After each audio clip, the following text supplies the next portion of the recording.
Bon alors, tu as trouvé l'équilibre? Ça te permet de prendre vraiment soin de toi? Bon. Si c'est le cas, continue comme ça, c'est génial.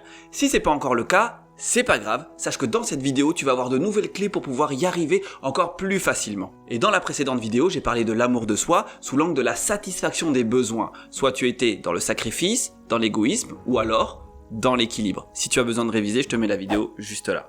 Avant tout, pense à t'abonner et activer la cloche des notifications pour ne rien manquer. Cette vidéo, tu peux l'utiliser de deux façons différentes. Soit tu te poses, tu prends des notes, soit juste tu l'écoutes pour réviser pendant que tu fais autre chose. Maintenant que tu sais tout ça, installe-toi confortablement parce qu'on y va maintenant.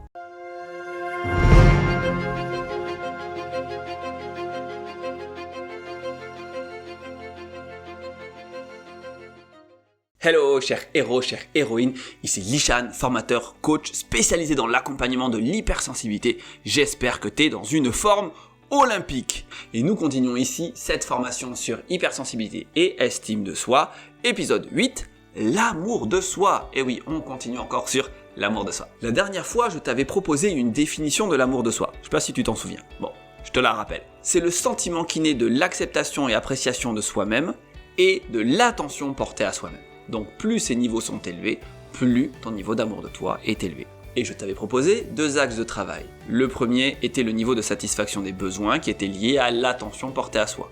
Aujourd'hui, nous allons travailler sur le niveau de valorisation personnelle qui est un condensé de l'acceptation et de l'appréciation. Pour parler de valorisation personnelle, je te propose deux sous-catégories. La première va être la comparaison, la deuxième va être l'inspiration.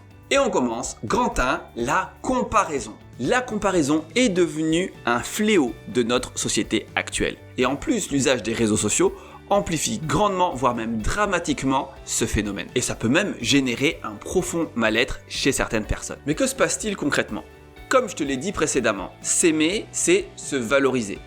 Mais quand on rajoute de la comparaison là-dedans, qu'est-ce que ça donne? Ça veut dire que pour te valoriser, tu vas chercher des personnes en face de toi par rapport à qui tu vas pouvoir te comparer. On pourrait appeler ces personnes des modèles. Alors ces modèles peuvent être fictifs, peuvent être réels, mais ces modèles sont souvent cherchés sur les réseaux sociaux. Quand je parle de modèle, ça peut être un modèle qui représente ce que je veux avoir, ce que je veux être, ce que je veux faire globalement, ce que je veux vivre dans ma vie et que je n'arrive pas aujourd'hui à vivre par mes propres moyens. En gros, ça représente un idéal. Et ce qui va se passer quand tu vas regarder cet idéal et te concentrer dessus, passer beaucoup de temps, que ce soit sur les réseaux sociaux, que ce soit par rapport à des personnes que tu idolâtres, etc., eh bien, à un moment donné, tu risques de te sentir nul, moche, voire même inférieur carrément à ces personnes. Et c'est ça qui va ronger l'amour que tu peux avoir pour toi et ça devient très destructeur. Tu rentres dans cette attitude où tu vas te dénigrer à longueur de journée. Observe ce qui peut se passer quand tu as passé plusieurs minutes ou plusieurs heures à scroller sur les réseaux sociaux, sur ton fil d'actualité et à regarder plein de personnes que tu trouves magnifiques, avec des vies incroyables, qui font des choses extraordinaires, qui vivent une vie de rêve. Quand tu lâches ton téléphone, que se passe-t-il? Comment tu te sens? Eh bien, il y a de grandes chances que tu sois en train de déprimer, que tu sois abattu, que tu sois apathique et que tu trouves ta vie minable. Parce que là, en fait, tu te mets dans une position d'infériorité, tu peux ressentir de la jalousie, de l'envie, de la dévalorisation et même parfois une forme de soumission. En gros, ce que tu te dis, c'est « je suis médiocre ». Et avec l'hypersensibilité, ce « je me sens médiocre » peut très vite devenir un « je suis médiocre ». Tu t'identifies à la médiocrité parce que tous tes exemples sur les réseaux représentent la réussite et toi, tu n'y es pas. Donc tu te dis « je suis médiocre ». Et ça, c'est assez terrible parce qu'avec ton hypersensibilité, tu vas t'enfermer dans cette image de toi et c'est très dévastateur. Mais il existe le processus opposé. Gardons l'exemple des réseaux sociaux, même si ça existe dans énormément de contextes de la vie de tous les jours, notamment la sphère professionnelle. Tu regardes des vidéos, des images de personnes qui font des choses qui sont complètement en dehors de tes valeurs. Des choses que tu trouves minables, des choses que tu trouves même affligeantes. Là, tu critiques et tu te dis que ce sont eux les minables, que ce sont eux les moins que rien, et là du coup tu te rehausses. Tu te mets dans une position de supériorité, et là ce que tu peux ressentir, c'est une forme d'arrogance. Et là ton discours interne c'est « les autres sont médiocres, je suis mieux que ces personnes ». Et prends garde, parce qu'avec l'hypersensibilité, cette arrogance peut finir par s'installer dans ton mode de fonctionnement et devenir un trait de caractère. Et du coup, les autres autour de toi peuvent te percevoir comme une personne un peu hautaine. Et c'est super dommage, parce que certaines personnes qui auraient pu être très intéressantes pour toi vont te maintenir à distance, et ça va avoir pour effet d'amplifier ton sentiment de solitude et de décalage. Et avec tout ça, tu crées une espèce de hiérarchie interne. Il y a ceux qui sont au top, ceux qui sont médiocres, et toi, ça dépend finalement de ton humeur. Tu vas te situer soit dans les tops, soit dans les médiocres. Ça dépendra de comment tu te sens fondamentalement au cours de ta journée. Et donc, plutôt que de rester là-dedans, je te propose, bien évidemment, tu l'attendais, tu le voulais, un exercice. Donc, exercice numéro 1. Se comparer est un processus naturel. Je ne vais pas te demander d'arrêter de te comparer, simplement, je vais te demander de changer la source de la comparaison. Plutôt que de te comparer à ton extérieur, tu vas te comparer en interne. Oui, alors comment on fait ça ? C'est simple, compare-toi aujourd'hui à la personne que tu étais il y a quelques semaines, quelques mois et quelques années. Regarde en quoi tu as changé, regarde en quoi tu as grandi et note tout ça. Ça te donnera une espèce de courbe de progression personnelle qui pourra te donner une forme de grande satisfaction dans le fait qu'aujourd'hui tu n'es plus la même personne et même tu as évolué dans le bon sens. Donc valorise-toi ainsi, ça sera beaucoup plus constructif et satisfaisant. Et si tu veux aller plus loin, tu peux même imaginer qui tu seras dans quelques semaines, quelques mois et quelques années. Ça te donnera finalement une direction à atteindre et ça te poussera à pouvoir évoluer vers qui tu as envie d'être. Et pour cela, tu vas même pouvoir noter toutes les connaissances que tu voudrais avoir, toutes les compétences que tu voudrais développer, toutes les qualités que tu veux faire grandir chez toi et ça te permettra de te mettre en chemin de façon très claire et posée. Et ensuite, bien évidemment, fais le nécessaire parce que écrire, c'est bien. Ensuite, c'est important d'agir. Et maintenant, en 2, l'inspiration. L'inspiration vient en complément avec l'exercice précédent. En te comparant à qui tu as été et à qui tu veux devenir, tu reviens à l'intérieur. Et ça, c'est intéressant parce que tu as du pouvoir à l'intérieur de toi. Maintenant, il ne s'agit pas de rester purement à l'intérieur de toi, surtout si tu veux développer des nouvelles connaissances, nouvelles compétences et nouvelles qualités. Il va falloir retourner à l'extérieur. Mais le faire d'une façon bien précise. Déjà, garde à l'esprit que le fait de vouloir évoluer est intéressant parce que tu renoues avec ton propre potentiel.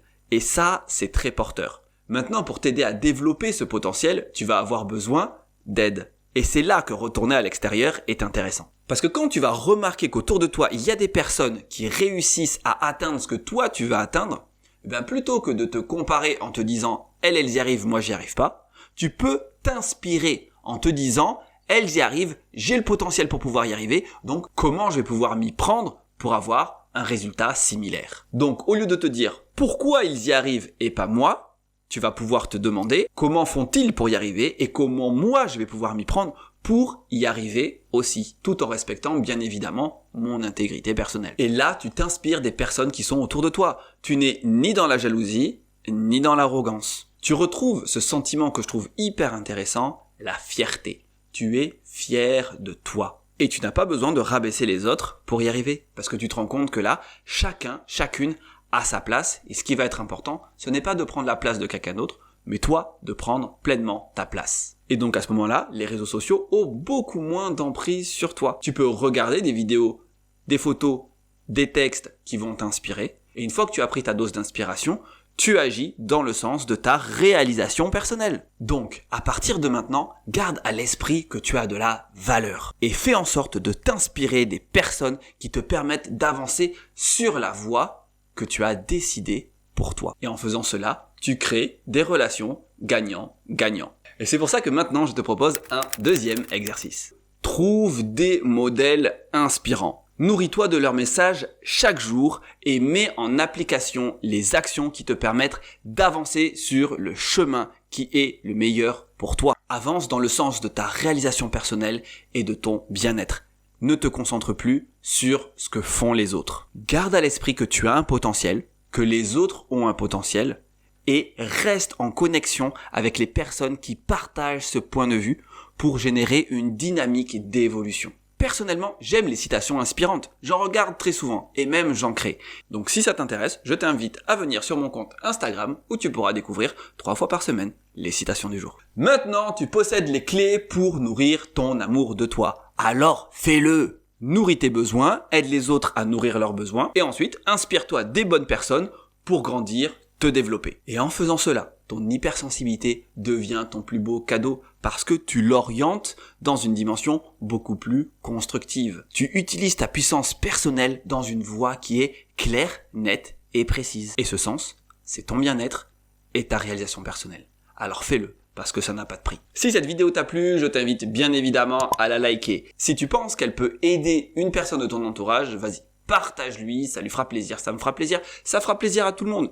Et si tu as des questions, tu peux me les mettre en commentaire, j'y répondrai très rapidement. Nous en avons fini avec l'amour de soi. La prochaine fois, nous parlerons de l'acceptation de soi. Tu verras, il y aura encore plein de choses à découvrir. Dans tous les cas, je te souhaite une très belle journée, une très belle soirée, ça dépend quand est-ce que tu regardes cette vidéo. Et je te dis à très vite. Salut.